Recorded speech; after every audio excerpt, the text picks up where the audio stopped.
మిత్రులందరికీ నమస్కారం. నేను మీ ఎమ్మెల్యే చిట్టెం పర్ణికారెడ్డి మీ అందరికీ ఈరోజు తెలియజేస్తుంది ఏంటంటే, రేపనగా 15వ తారీఖు సాయంత్రం 4:30 సమయంలో మన ముఖ్యమంత్రి, మనం ఎంతో ప్రేమగా గెలిపించుకున్న ముఖ్యమంత్రి రేవంత్ రెడ్డి గారు మన నారాయణపేట నియోజకవర్గానికి రాబోతున్నారు.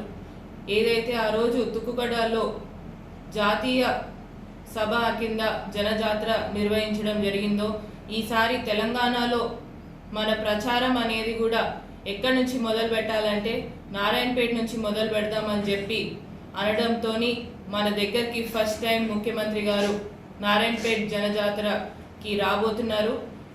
మన లోక్సభ ఎన్నికల్లో ప్రచారం అనేది కూడా ఇక్కడ నుంచి మొదలు కాబోతుంది. కాబట్టి మీరందరూ కూడా పెద్ద ఎత్తున తరలి రావాలని కోరుకుంటూ, ఏదైతే మన నారాయణపేట నియోజకవర్గ ప్రజలందరూ చిరకాల కోరిక అయిన జియో 69 ద్వారా నారాయణపేట కొడంగల్ ఎత్తిపోత పథకం ద్వారా ఈరోజు మనకు నీళ్ళు వస్తున్నాయంటే మన కృతజ్ఞతలు చెప్పుకునే సమయం వచ్చింది. కాబట్టి ఈ సమయాన్ని మనం తప్పకుండా అందరం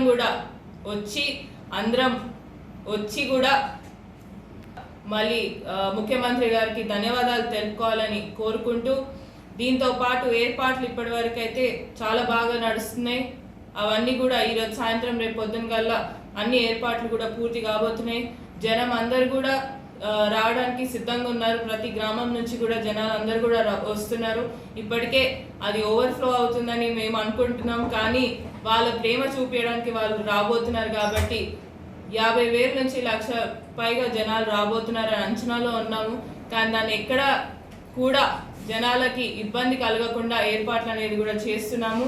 ఎక్కడైనా లోడ్లు ఉంటే కూడా అవి కూడా చూసుకుంటూ ముందుకు వెళ్తున్నాం. కాబట్టి మీ అందరితోని ఒకటే విన్నపం ఏంటంటే, ఓపికగా ప్రశాంతంగా భోజనం చేసి, ఎండాకాలం కాబట్టి భోజనం చేసి బయలుదేరి 4:30 సమయంలోకి మన జూనియర్ కాలేజ్ గ్రౌండ్ అంటాం, జూనియర్ కాలేజ్ గ్రౌండ్కి తరలి రావాలని మరొకసారి ప్రతి ఒక్కరికి కూడా విజ్ఞప్తి చేసుకుంటూ సెలవు తీసుకుంటాం.